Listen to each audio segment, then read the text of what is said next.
ਤੇ ਬਲਤੇਜ ਪੰਨੂ ਜੀ ਆਪਾਂ ਸ਼ੁਰੂ ਕਰਦੇ ਹਾਂ ਅੱਜ ਦੀ ਜਿਹੜੀ ਪਹਿਲੀ ਜਾਣਕਾਰੀ ਤੁਹਾਡੇ ਤੋਂ ਲੈਣੇ ਆ ਕਿ ਜਿਵੇਂ ਫੇਸਬੁੱਕ ਤੇ ਕਾਫੀ ਕੁਝ ਚੱਲ ਰਿਹਾ ਆ ਕਿ ਤੁਹਾਡਾ ਜਿਹੜਾ ਵਿਰੋਧ ਕੀਤਾ ਗਿਆ ਆ ਟੋਰਾਂਟੋ ਦੇ ਵਿੱਚ ਉਹ ਉਸ ਦੇ ਪਿੱਛੇ ਕੀ ਚੱਕਰ ਆ, ਕੀ ਕਹਾਣੀ ਚੱਲ ਰਹੀ ਹੈ?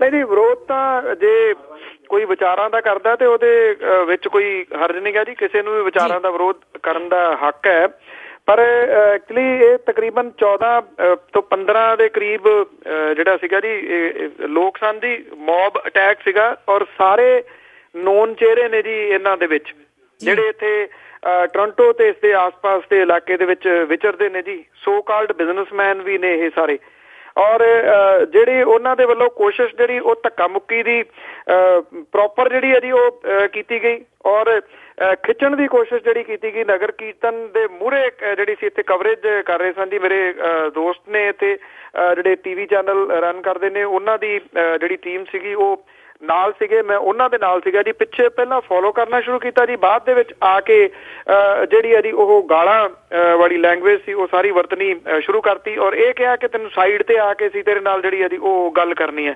ਇਹ ਗੱਲ ਕਰਨ ਦਾ ਜਿਹੜਾ ਪੰਜਾਬੀਆਂ ਦਾ ਜਿਹੜਾ ਉਹ ਤਰੀਕਾ ਸੀਗਾ ਜੀ ਉਹ ਅਜੀਬ ਸੀਗਾ। ਇਹਦੇ ਵਿੱਚ ਇੱਕ ਵਕੀਲ ਵੀ ਹੈ ਜੀ ਜਿਹੜਾ ਸ਼ਾਮਲ, ਜਿਹਨੂੰ ਮੇਰਾ ਖਿਆਲ ਲਾਅ ਵੀ ਪਤਾ ਹੈ ਸ਼ਾਇਦ, ਜੇ ਉਹਨੇ ਨਕਲ ਮਾਰ ਕੇ ਨਹੀਂ ਪਾਸ ਕੀਤਾ ਹੋਇਆ ਤਾਂ, ਕਿ ਜਿਹੜਾ ਕਾਨੂੰਨ ਹੈ ਉਹ ਕੀ ਕਹਿੰਦਾ, ਏਦਾਂ ਤੁਸੀਂ ਕਿਸੇ ਨੂੰ ਥ੍ਰੈਟ ਜਿਹੜਾ ਜੀ ਉਹ ਕਿਵੇਂ ਕਰ ਸਕਦੇ ਹੋ।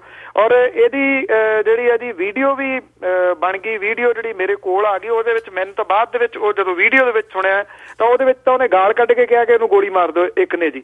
ਇਸ ਲੈਵਲ ਤੱਕ 15 ਮਿੰਟ ਤੱਕ ਜਿਹੜਾ ਸੀਗਾ ਜੀ ਉਹ ਆਪਣੀ ਪੂਰੀ ਕੋਸ਼ਿਸ਼ ਜਿਹੜੀ ਕਰਦੇ ਰਹੇ, ਕਿਉਂਕਿ ਮੇਰੇ ਨਾਲ ਵੀ ਮੇਰੇ ਕੁਛ ਦੋਸਤ ਮਿੱਤਰ ਸਨ ਜੀ, ਉਹ ਵੀ ਕਾਫੀ ਅੜੇ ਉਹਨਾਂ ਦੀ ਵਜ੍ਹਾ ਕਰਕੇ, ਜਾਂ ਤੁਸੀਂ ਇਹ ਕਹਿ ਲਓ ਜੀ ਕੁਛ ਜਿਹੜੀਆਂ ਚੀਜ਼ਾਂ ਸੈੱਟ ਹੁੰਦੀਆਂ ਨੇ, ਜਿੰਨਾ ਕੋਈ ਜੇ ਨੁਕਸਾਨ ਕਰਨਾ ਚਾਹੇ ਤਾਂ ਉਹਦੇ ਤੋਂ ਬਚਾਉਣ ਵਾਲਾ ਵੀ ਤਾਂ ਜਿਹੜਾ ਹੈਗਾ ਨਾ ਜੀ। ਸੋ ਇਸੇ ਕਰਕੇ ਜਿਹੜਾ ਉਹ ਬਚਾਓ ਹੋ ਗਿਆ।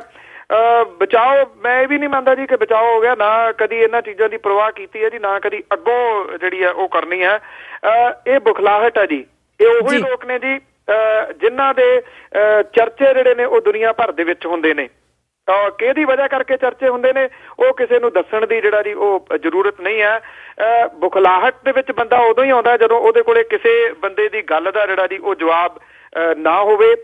ਇਸ ਤਰ੍ਹਾਂ ਤੁਸੀਂ ਕਿਸੇ ਦੀ ਆਵਾਜ਼ ਜਿਹੜੀ ਹੈ ਕਿਸੇ ਨੂੰ ਚੁੱਪ ਨਹੀਂ ਕਰਾ ਸਕਦੇ, ਉਹਦੀ ਗੱਲਬਾਤ ਜਿਹੜੀ ਹੈ ਜੀ ਉਹ ਬੰਦ ਨਹੀਂ ਕਰਵਾ ਸਕਦੇ।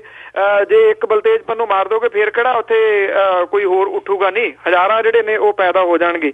ਸੋ ਜਿਹੜੇ ਗੱਲ ਕਰਨ ਵਾਲੇ, ਤੇ ਨਾ ਜੇ ਕੋਈ ਏਦਾਂ ਦੀ ਕੋਈ ਗੱਲ ਆਉਂਦੀ ਹੈ ਨਾ ਤਾਂ ਮੈਂ ਪਹਿਲਾਂ ਹੋਊਂਗਾ ਜੀ ਤੇ ਨਾ ਆਖਰੀ ਜਿਹਦੇ ਨਾਲ ਕੋਈ ਇਸ ਤਰ੍ਹਾਂ ਦੀ ਮਿਸ ਹੈਪਨਿੰਗ ਜਿਹੜੀ ਹੈ ਜੀ ਉਹ ਹੋਊਗੀ। ਮੈਂ ਇਹਦੇ ਵਾਸਤੇ ਇਹਨਾਂ ਚੀਜ਼ਾਂ ਦੇ ਵਾਸਤੇ ਹਮੇਸ਼ਾ ਜਿਹੜਾ ਜੀ ਉਹ ਮੈਂਟਲੀ ਪ੍ਰੀਪੇਅਰ ਹੋਣਾ ਕਿ ਇਹੋ ਜਿਹੀਆਂ ਜਿਹੜੀਆਂ ਚੀਜ਼ਾਂ ਨੇ ਸ਼ਾਇਦ ਹੋ ਸਕਦੀਆਂ ਨੇ, ਪਰ ਮੈਨੂੰ ਇਹ ਐਕਸਪੈਕਟਡ ਨਹੀਂ ਸੀਗਾ ਕਿ ਇਸ ਕਿਸਮ ਦੇ ਨਾਲ ਇਹ ਨੋਨ ਜਿਹੜੇ ਚਿਹਰੇ ਨੇ ਉਹ ਇੱਕ ਗਰੁੱਪ ਜਿਹੜਾ ਪੂਰੇ ਦਾ ਪੂਰਾ ਬਣਾ ਕੇ ਉਹ ਧੱਕਾ ਮੁੱਕੀ ਜਿਹੜਾ ਉਹ ਕਰਨ ਦੀ ਕੋਸ਼ਿਸ਼ ਕਰਨਗੇ ਜੀ।